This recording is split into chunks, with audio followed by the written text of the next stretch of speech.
All right, and I'm going to put a button over here. So this coat with the proper layering of the bibs will keep you alive down to -40. Alive, maybe not comfortable, but alive. And Miss Carla, your hands are freezing, so you need some mittens. Oh my gosh. Oh my goodness. Yes, I'm gonna put these.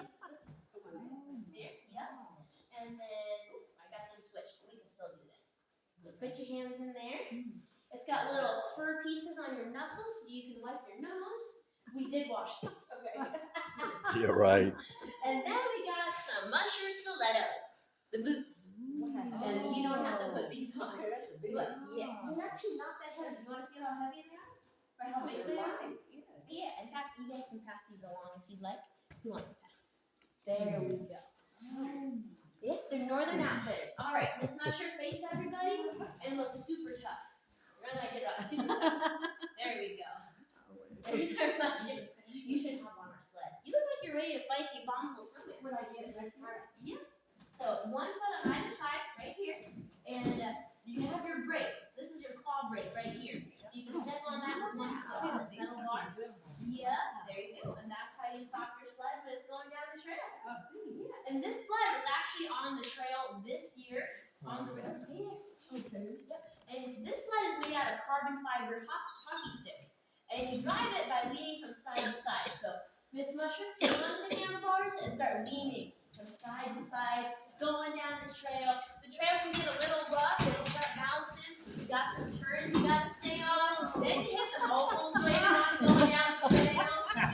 Stay on here, Miss Musher. Are you still with us? Okay, you should put it Barely. there we go. So you'll drive your sled like just like that technical driving.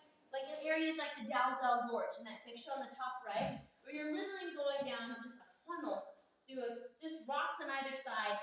It's a half-frozen river that they put a trail on, and it's crossways. You got to stay on the bridges. If you fall off, it's polar plunge for you. But later on in the trail gets flatter. You kind of go from top all the way down to the bottom near the coast throughout the trail. Eventually, you'll reach the north and south sea ice right here. That's about 700 miles in. Dogs have slowed down. Our Musher's tired. Not technical driving. So, Miss Musher, go ahead and have a seat. You're going to have a seat. Don't go in here behind you. I still need you. There you go. All right, have a seat on your sinking bed. And you're going to hold on to your handlebars. And out on the north and south sea ice. So, it's literally a frozen bay. And you don't go around it. You don't follow the coast. You literally go 50 miles straight across it. And the wind can blow like it's the ocean, so you'll have 25, 30-mile-an-hour winds in your face. So to protect your face, Miss Musher, you take a few peeks at the dog, but you typically keep your head down out of the wind. So put your head way down below your mittens, and this is where Mushers contemplate life decisions. But you don't have to say it. So take a look up at the chart near the ceiling. That is Mitch Seavey's 2014 Ididarod Run and Rest schedule. Breaks down his time out on the trail. The green means go. Mitch and the dogs are racing down the trail. The red means they're stopped, and the dogs are resting. Mitch is not. The black is where Mitch Seavey got some sleep up there. There's not that much black. In the course of about 9 days, Mitch got 15 hours of sleep total. So that's the hard part of the Iditarod, is the sleep deprivation. Because it's hard to operate at Iditarod level with only 15 hours of sleep in a 9-day span. But that's what makes champions. And of course, the Iditarod gets a little more interesting when you start hallucinating. One musher came back and told me he mushed right by James Dean smoking a cigarette. But they get interesting stories.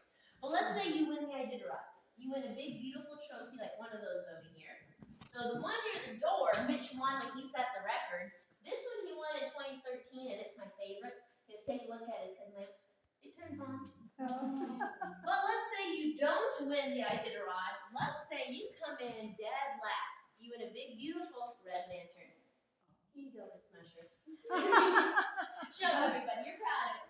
So the red lantern is lit at the start of the race. It's kept lit throughout the entire race. And once the last musher crosses the finish line, they blow the lantern out. They give it to that musher. And that signifies that everybody has come home. It's the end of the Iditarod. So now they know everyone's home, time to wrap up all the checkpoints, and you get a good night's sleep. So does anyone have any questions about the race? Yes, sir? Yeah, do they have the trail marked along the way? It is marked, yep. So in fact, if you look at the picture on the back near the the trail. It's been cut out with a snowmobile. Look halfway down that dog team near the black dog. Look to the right. There's a trail marker. It's painted orange on the top, reflective tape, and a little ribbon on it. And you will follow those trail markers for 1,000 miles. It's like on the rivers. The rivers are basically highways during the winter time. Everyone takes snowmobiles out and goes every which way. So you can't just follow the trail. You look for trail markers the entire way. And then out here on the ice, well, sometimes there's no snow to cut a trail. So they'll put those ice, or they'll put the posts inside the ice. So you must right by them. At what point, if ever, do they stop the race? Like, could it ever get bad enough with winds or anything like that they would stop it? Or There have been a few situations where there were some mushers who couldn't make it through. They had the option. If there's a couple mushers, they'll keep the remaining part of the race open if they want to just stay at a checkpoint for a day or two. Until, like, we've had a musher who had to stay at a checkpoint an extra 24 hours. Because especially towards the end of the race, towards the coast, that's typically known as the hardest part. It's not technical like that, but it's arduous, it's cold, it's windy. That's where storms rise up. And he had to stay at a checkpoint for an extra 24 hours. He's the same musher the year before who had to scratch 60 miles from Nome because he got stuck in a terrible storm. And the dogs, they couldn't go forward, he couldn't turn around and go backward. His sled would be going straight down the mountain while the dogs were trying to go slab up it. So at some point, he just camped for 7 hours. And we were watching his tracker at the kennel, and we knew he wasn't supposed to stop there. But he was stopped there for 7 hours, and then we got word that he had pushed his button, which basically means you really need help. You're not just stopping, you need help. It means you're disqualified, but you need help. So they sent out a snowmobile from Nome, and the winds were so harsh it flipped the snowmobile. They get some pretty terrible winds out that way. So the checkpoint behind him, the name is White Mountain. They sent out some snowmobiles and trailers so they could put the dogs in the trailers, and they got that out to him. And then they hooked up his sled to the back of the snowmobile, and he was standing on his sled, and his foot got caught in the sled. Of course, the wind flips it, so he broke his ankle. But the next year, the very next year, he went out and finished the race. At the same spot, with the same musher he was with, there was that storm, and that's where he had to stay an extra 24. So we were all thinking, you are so jinxed. 2 years before that, it was called the Elam 11. Elam is a checkpoint. They called them the Elam 11 because that 11 mushers could not continue on the same trail. Mushers had gone on before them, and seawater had come in as overflow and washed the trail away. So they had to wait there for a couple days and be rerouted. But meanwhile, there were actually a couple mushers, 3 of them. One of them was Sean Underwood, who was running one of Dallas Seabees teams.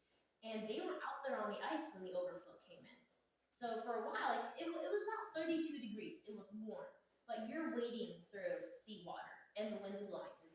They're wearing those parkas and the bibs, and they're just soaked to the bone. So they were getting hypothermic, but they were trying to lead the dogs through the water and then get to like an island of ice, get their wits about them, and then continue on. And the dogs were fine. Like, they told me their dogs looked great, but they were miserable because they were soaked to the skin. Eventually, they just decided, I'm done. And this was about 40 miles from Nome. They had gone 960 miles. And on that last run, they had to push their buttons. And they sent out helicopters to lift them off the ice. So basically, pushing the button is kind of your last resort, but it is there. Yes, sir. How many teams enter Ididarod? Normally 40 to 50. It depends every year. Like this year there was 39. A couple years ago it was 32. The record is 107. What does it cost to sign up? So the entry fee, if you sign up the year before, is $4,000. So if you sign up for Ididarod right now, you totally should. It would be about $4,000. But if you waited to January 1st to sign up for the Ididarod, which is run in March, you would have to pay $8,000. So sign up the year. Is there before. prizes?